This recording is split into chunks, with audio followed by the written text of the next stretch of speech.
আমার আজকের ভিডিও হবে 235 নম্বর পৃষ্ঠা থেকে। দেখো, রিড দ্য সেন্টেন্সেস মানে বাক্যগুলো পড়ো। We read in a primary school মানে আমরা প্রাইমারি স্কুলে পড়াশোনা করি। We have a garden in our school মানে আমাদের স্কুলে একটা বাগান আছে। দেখো এখানে লাল কালি কেন দেওয়া আছে, এগুলোই তোমাদের শেখানোর জন্য। উই মানে হচ্ছে আমরা, তাহলে আমরা মানে একের বেশি, ঠিক আছে। তো উই এর সঙ্গে সবসময় কি হয়, হ্যাভ হয়। হ্যাভ মানে কি, আছে, তাহলে উই বসলেই হ্যাভ হবে। তাহলে এটা তোমরা শিখলে, উই এর সঙ্গে কি বসে, হ্যাভ বসে। আর যদি একজন হতো তখন কি হতো, হ্যাজ বসতো। কিন্তু উই তো আর আমরা মানে তো আর একজনকে নিয়ে আমরা হতে পারে না, তাই উই হ্যাভ। পরেরটা দেখি, দে রিড ইন ক্লাস 2 তারা ক্লাস 2-তে পড়ে। দে মানে তারা, দে রিড ইন ক্লাস 2। তারা মানে কি একজনকে নিয়ে কি হয়, একজনকে নিয়ে তারা হয় না। তাহলে যেহেতু একজনকে নিয়ে তারা হয় না, তাহলে দে হ্যাভ মেনি ফ্রেন্ডস, তাদের অনেক বন্ধু আছে। তাহলে দের সঙ্গে কী হবে, হ্যাভ। একমাত্র আমি যাকে ইংরেজিতে বলি আই, আই মানে আমি, সেই আই এর সঙ্গে শুধুমাত্র হ্যাভ হবে। একজন থাকলেও এই আই এর সঙ্গে কিন্তু হ্যাভ হয়। আমি মানে তো আমি একজনই মানুষ, তাই না, কিন্তু তার সঙ্গে হ্যাজ না হয়ে কিন্তু হ্যাভ হবে। কিন্তু বাকি সমস্ত ক্ষেত্রে কিন্তু যদি একটা বোঝায়, একজন বোঝায়, তাহলে কিন্তু হ্যাজ হয়, হ্যাভ নয়। আর একের বেশি বোঝালেই কিন্তু হ্যাভ বসে, ঠিক আছে। এবারে পরেরটায় চলে যাই, tick the correct alternative. I have না has a pet dog. I মানে একজন, কিন্তু আমি বলেছি কি একজন বোঝালে হ্যাজ হলো, আই এর সঙ্গে শুধুমাত্র কিন্তু হ্যাভ হয়। তাহলে I have a pet dog, আমার একটা পোষা কুকুর আছে। পরেরটা হচ্ছে we has a blue bicycle. Have হবে না হ্যাজ হবে, উই আছে মানে এটা আমরা দেখে করবো কি, হ্যাভ হবে। আমরা এক্ষুনি পড়লাম উইয়ের সঙ্গে হ্যাভ একের বেশি আছে। ইউ এর সঙ্গেও হ্যাভ হয়। ইউ বলতে তুমিও বোঝায়, তোমরাও বোঝায়, কিন্তু ইয়ের সঙ্গে সর্বক্ষেত্রে কিন্তু হ্যাভ হবে।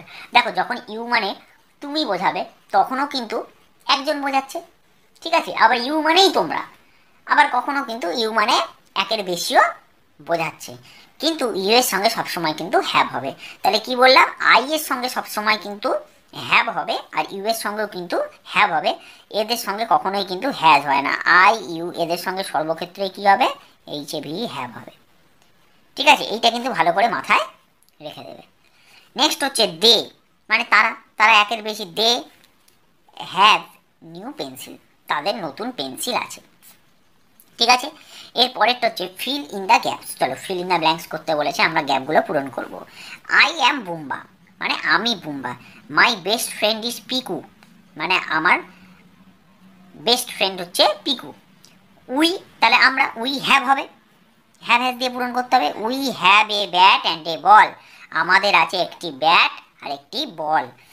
উই হ্যাভ, আবার উই আছে, উই হ্যাভ 2 আদার ফ্রেন্ডস, আমাদের আরও দুটো বন্ধু আছে। দে আর রহিম অ্যান্ড রাম, তারা হলো রহিম আর রাম। দে এবার তারা আবার একের বেশি বোঝাচ্ছে, তাহলে দে হ্যাভ এ ফুটবল, তাদের একটি ফুটবল আছে। উই অল প্লে টুগেদার, আমরা সবাই একসাথে খেলি। তাহলে বোঝা গেল। আরও একবার বলে দিচ্ছি, আই আর ইউ থাকলে তবে হ্যাভ বসে, ঠিক আছে। একজন বোঝা, আই তো একজনই বোঝায়, ইউও কখনো একজন বোঝায়, কখনো একের বেশি বোঝায়। তুমি বললে একজন, তোমরা বললে তখনও একের বেশিই বোঝায়, অনেকজন মিলেই তোমরা হয়। সর্বক্ষেত্রে আই আর ইউ দেখলে সেখানে কিন্তু হ্যাভই বসবে। আর বাকি ক্ষেত্রগুলোতে তোমাদের দেখতে হবে, যদি একজন থাকে, একটা বোঝায়, তাহলে সেখানে হ্যাজ, আর যদি একের বেশি বোঝায় তাহলে সেখানে হবে হ্যাভ। তাহলে আমার 235 পৃষ্ঠা হয়ে গেল। এবারে চলো পরবর্তী পৃষ্ঠায় চলে যাই, 236 নম্বর পৃষ্ঠা। দেখো 236 নম্বর পৃষ্ঠাতে রয়েছে ঘড়ি দেখা। দেখো আগেও কিন্তু আমরা কিছু পৃষ্ঠা আগেও কিন্তু ঘড়ির অঙ্ক কিন্তু আমরা করেছিলাম। এই যে এইখানে কিন্তু ঘড়ির অঙ্ক আমরা করেছিলাম, ঠিক আছে। সেটা হচ্ছে পৃষ্ঠা নম্বর 231। আমার যতদূর মনে পড়ছে এর আগেও একটা ঘড়ির পৃষ্ঠা ছিল, সেখানে কিন্তু আমরা ঘড়ি কিন্তু দেখানো শিখিয়েছিলাম। এই যে এইখানে আছে, এই যে 218 নম্বর পৃষ্ঠায়, ঠিক আছে। আমরা কি শিখেছিলাম একবার মনে করিয়ে দিয়ে, যে বড় কাঁটাটা 12-র ঘরে আর ছোট কাঁটাটা 6-এর ঘরে, তার মানে কটা বাজে, 6টা বাজে। বড় কাঁটা 12-র ঘরে, ছোট কাঁটা 7-এর ঘরে, তার মানে কটা বাজে, 7টা বাজে। এবার একটু অন্যরকম শিখি, যদি অন্য জায়গায় ঘর থাকে। দেখো আমরা গার্ডেনে খুব মজা করলাম, বাড়ি ফিরতে অনেক দেরি হয়ে গেল। বাড়ি ফিরে ঘড়িতে দেখলাম, কি দেখছি, দেখো বড় কাঁটা 6-এর ঘরে। তাহলে আগের ক্ষেত্রে বড় কাঁটাগুলো কতর ঘরে থাকতো, 12-র ঘরে থাকতো। এখন বড় কাঁটা কতই চলে এসছে, 6-এর ঘরে। আর ছোট কাঁটাটি 1 আর 2-এর মাঝখানে, তাহলে এখন কটা বাজে। দেখো ঠিক 1 আর 2-এর মাঝখানে কিন্তু ছোট কাঁটাটা এসেছে। তাহলে এখন দুপুর 1:30 বা দুপুর 1:30 বাজে। ঠিক আছে, কেন এটা ঠিক 1টা পার হয়ে ছোটো কাঁটা যখন 1-এর ঘরে ছিল, বড় কাঁটা তখন 12-র ঘরে ছিল, তাই জন্য তখন 1টা বেজেছিল।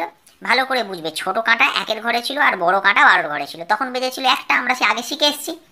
এরপরে যখন বড় কাঁটা ঘুরতে ঘুরতে ঘুরতে ঘুরতে এইভাবে ঘুরতে ঘুরতে 6-এর কাছে আসবে, তখন তো ছোটো কাঁটা থেমে থাকবে না, তখন ছোটো কাঁটা কী হবে, সেও 1 থেকে 2-এর দিকে যাওয়ার জন্য অর্ধেকটা যাবে, কারণ এ যখন অর্ধেকটা এসছে আরও অর্ধেকটা যখন যাবে এও তখন 2-এর ঘরে চলে আসবে। তাহলে এখন বাজে কটা, ঠিক 1:30 বা দুপুর 1:30কে আমরা বলি কি দুপুর 1:30। এবারে দেখো বড় কাঁটা, দেখো সবসময় দেখো এবার 6-এর ঘরে থাকবে। দেখো তোমাদের যেগুলো দিয়েছে এই পিঠটা শেখানোর জন্য বড় কাঁটা দেখে না, সব অঙ্কগুলোতে 6-এর ঘরে আছে। ছোট কাঁটাটা দেখে আমাকে এখন দেখতে হবে ঠিক কটা বাজে। দেখো ছোট কাঁটা 2 আর 3-এর মাঝখানে, তার মানে এটা 2:30। 2:30কে আমরা বলি কি আড়াইটে। ঠিক আছে, কটা বলি, আড়াইটে। এরপরে দেখো 3 আর 4-এর মাঝখানে আছে, তাহলে দেখো 3:30 বা 3:30। ঠিক আছে, এই 1:30 আর 2:30কে আমরা একটু অন্যরকম বলি, সেটা হচ্ছে 1:30 আর আড়াইটে। আর বাকি ক্ষেত্রে সবই কিন্তু সাড়ে কথাটা ব্যবহার করি, যে 3:30, 4:30, 5:30, 6:30 এইভাবে ব্যবহার করি। ঠিক আছে, পরেরটা দেখো বড় কাঁটা 6-এর ঘরে, ছোটো কাঁটা 4 আর 5-এর মাঝখানে, ঠিক যে ঘরটা পার হয়ে এসছে 4 আর 5-এর মাঝখানে, মানে ছোটোটা ধরবো 4, তাহলে 4:30 বা 4:30। এবার দেখো বড় কাঁটা 6-এর ঘরে আর ছোটো কাঁটা 5 আর 6-এর মাঝখানে, তোমরা 5, তার মানে 5টি আবার বলি না কিন্তু কথাটা, যেমন 2:30 বলি না, যেমন 3:30 বা 4:30 বলি, যে টে কথাটা ব্যবহার করি, কিন্তু 2:30 কি হয় কথাটা, 2:30। ঠিক তেমনি 5টোও হয় না বা 5টেও হয় না, আমরা বলবো কি 5:30 বা বাটা আমার লেখার জায়গা হলো না, আমি নিচে লিখে দিচ্ছি, বা 5:30 হয়েছে। এর পরেরটাই দেখো বড় কাঁটা 6-এর ঘরে আর ছোটো কাঁটা 11 আর 12 মাঝখানে, তাহলে ছোটো কাঁটা 11টা, তার মানে 11 পার হয়ে এসছে, তার মানে 11:30 বা যাকে আমরা বলবো কি 11:30। ঠিক আছে, পরেরটা দেখো বড় কাঁটা 6-এর ঘরে, ছোটো কাঁটাটা আমি শুধু দেখলেই বলতে পারবো 6 আর 7-এর মাঝখানে, তার মানে 6টা, তার মানে 6:30 বা 6:30। ঠিক আছে, বড় কাঁটা দেখো 6-এর ঘরে, ছোটো কাঁটা 12 আর 1-এর মাঝখানে, তার মানে 12:30 বা 12:30। ঠিক আছে, তারপরে দেখো এটা 10:30 বা 10:30, 10 আর 11-এর মাঝখানে ছিল। আচ্ছা, এটা দেখি করি, বড় কাঁটা 6-এর ঘরে, ছোটো কাঁটা 9 আর 10-এর মাঝখানে, তার মানে হচ্ছে 9:30 বা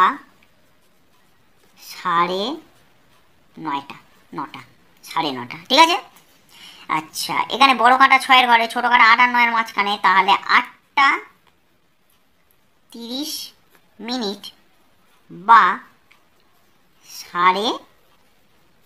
8:30। ঠিক আছে, এটা 7 আর 8-এর মাঝখানে, মানে 7:30, তার মানে এটা হবে 7:30 বা 7:30।